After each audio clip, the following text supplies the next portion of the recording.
দেখেন ভিউ দেখেন, চোখে কোনো পলক দেওয়া যাবে না। এটা হলো সেই ঐতিহ্যবাহী এখানকার লাল কাঁকড়া। আসছি এখন বর্তমান মিনি সুইজারল্যান্ড। আমাদের পিছনের জায়গাটা দেখতেছেন, জায়গাটা আসলে সুন্দর, এতটা আমরা কল্পনাও করি নাই। তো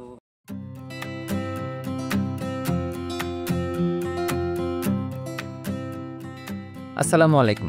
কুয়াকাটা ভ্রমণ সিরিজের আরেকটি নতুন পর্বে আপনাদের সবাইকে স্বাগতম। গত দুটি পর্বের মাধ্যমে আপনাদের সাথে তুলে ধরেছি সবথেকে কম খরচে কিভাবে আপনারা ঢাকা থেকে কুয়াকাটা আসবেন, কোথায় থাকবেন, কি খাবেন, যাবতীয় খুঁটিনাটি সকল কিছু। আর এবারের ভিডিওটা হতে চলেছে মিনি সুইজারল্যান্ড নামখ্যাত কুয়াকাটার অন্যতম সুন্দর একটি জায়গাকে নিয়ে। আর এই জায়গাটির অবস্থান পূর্ব বিচের একদম শেষে, যেখানে যেতে হলে আপনাকে অবশ্যই একটি বাইকের মাধ্যমে যেতে হবে। তো খুব সকালে আমরা ঘুম থেকে উঠে বাইক নিয়ে পূর্ব বিচে যে দর্শনীয় স্থানগুলো ঘুরে দেখার উদ্দেশ্যে বের হয়ে পড়ি। যার সর্বশেষ জায়গাটি ছিল এটা, যা কিনা আমাদের ড্রাইভারের সাজেশনে আমরা এখানে আসি। তবে বলে নেওয়া ভালো, এই জায়গায় আসলে আপনাদের বাইকের খরচটা কিছুটা বৃদ্ধি পাবে।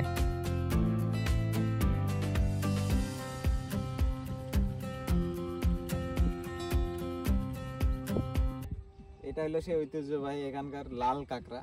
সহজে দেখা গেল না, আমরা এখানে আসার পরে আর কি এটার দাম কত? এটা তো দেখা গেছে আর কি।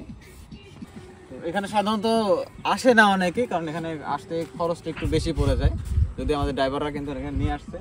তো আপনারা কিন্তু দেখতে পারতেছেন, এটা আসলে মানে যখন আমরা এখান থেকে এন্ট্রি করছি, এটা পুরো ছবির মতো সুন্দর লাগছে। তো আমরা এখন ভিতরে এখনো ঢুকি নাই, এখন ঢুকবো ইনশাল্লাহ। ভালো কিছু ছবি টবি ইনশাল্লাহ হয়তো উঠবে। আর আমার হাতে দেখতে পারতেছেন, ওরে কিন্তু ছেড়ে দেবো, ওরে মারা যাবে না, এগুলো একদম তাজা রয়েছে। তো আমরা এখন আছি কুয়াকাটার সেই মিনি সুইজারল্যান্ড। আসলে এখানে মিনি সুইজারল্যান্ড নামটা এমনিই আসছে আর কি, এখানে কয়েকজন আর কি স্থানীয়রা মিলে আর কি নামটা দিয়ে দিছে, কারণ যেরকম সবুজ দেখেন বোঝাই যাইতেছে। আর এই পাশটা আর কি আরো বেশি সুন্দর, কারণ এই পাশে আর কি মানুষ যাইতে পারে না, এই জন্য। তো ড্রোনের মাধ্যমে অবশ্যই আপনার শুধু দেখতে পারবেন, দেখতে থাকেন আমাদের সাথে। এই জায়গাটা কেমন? এটা আসলে আমরা কল্পনা করি না যে এরকম সুন্দর হবে, কারণ এখানে যে নৌকার যেগুলা বা ঝাউবন একসাথে, এগুলা আর পুরা মাখন লাগছে।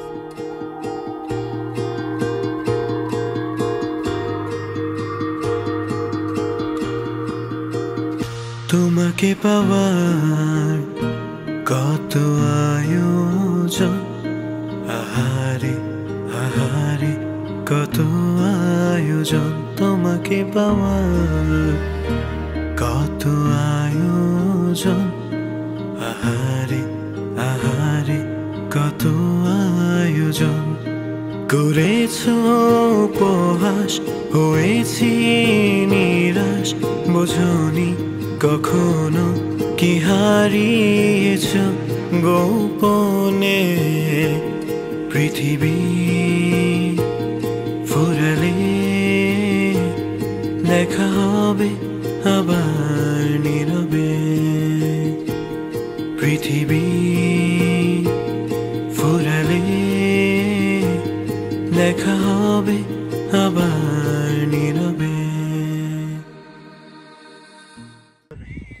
আসসালামু আলাইকুম। হ্যালো প্রিয় দর্শক বন্ধুরা, আমরা আছি কুয়াকাটা সমুদ্র সৈকত সাগরকন্যা, বাংলাদেশের অন্যতম একটি পর্যটন কেন্দ্রের সাগরকন্যা, যেখানে দাঁড়িয়ে সূর্য উদয় এবং সূর্যাস্ত দেখা যায়।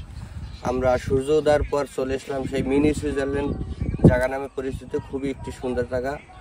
আমার সাথে বড় ভাই রয়েছে, সে ঢাকা নারায়ণগঞ্জ থেকে আসে। যে আমরা মোটরসাইকেলের মাধ্যমে ভাইয়া যে বিচ পথে আসলাম, আপনার অনুভূতিটা বলেন কিরকম? অনেক ভালো অনুভূতি ছিল, ওয়েদারও অনেক ভালো ছিল, আমরা ভালো সময় আসতে পারছি, এই জন্য আপনাদেরও ধন্যবাদ। এটা তো সকালে আমাদের এখানে এরকম সার্ভিস দেওয়ার জন্য। আসলে সব কিছু তো টাকা দিয়ে হয় না, এটা মন থেকে কিছু একটা ভালো লাগা কাজ করে বলে তো এখানে আসতে পারলাম বা আপনাদের সাথে এখানে আসছি। তো সব কিছু আমাদের এক্সপিরিয়েন্স মোটামুটি ভালোই ছিল। তো এখানে আসতে পারলে আমরাও মানে এই জায়গাটা ভাই সাজেশন করছে যে এখানে এরকম একটা জায়গা বিষয় সুন্দর। তো আসার পরে আর কি আসলে আমরা মুগ্ধ। সময় অনেক বেজে গেছে, প্রায় 7টা বেজে গেছে। এটা ঘোরা শেষ করে আমরা এখান থেকে চলে যাবো আর কি রাখাইন পল্লীর দিকে। তো সবই দেখতে পারবেন। আসলে জায়গাটা অনেক বেশি সুন্দর। আপনারা যারা ভিডিও দেখতেছেন বা কুয়াকাটা আসার প্ল্যান করতেছেন, অবশ্যই এই প্লেসটা ওই ভিতরে রাখবেন, যাতে এটা যেন মিস না হয়। এটা আসলে অনেক সুন্দর। আর এরকম যদি ওয়েদার থাকে পুরা সান, তাহলে তো কোনো কথাই নাই। তো এরই মাধ্যমে শেষ করে দিচ্ছি আমাদের এবারের ভিডিওটা। ভালো লাগলে অবশ্যই কমেন্ট করে জানাবেন। তো দেখা হচ্ছে খুব দ্রুত নতুন কোনো জায়গায় নতুন কোনো ভিডিওতে। সে পর্যন্ত সবাই সুস্থ থাকুন, ভালো থাকুন। আল্লাহ হাফেজ।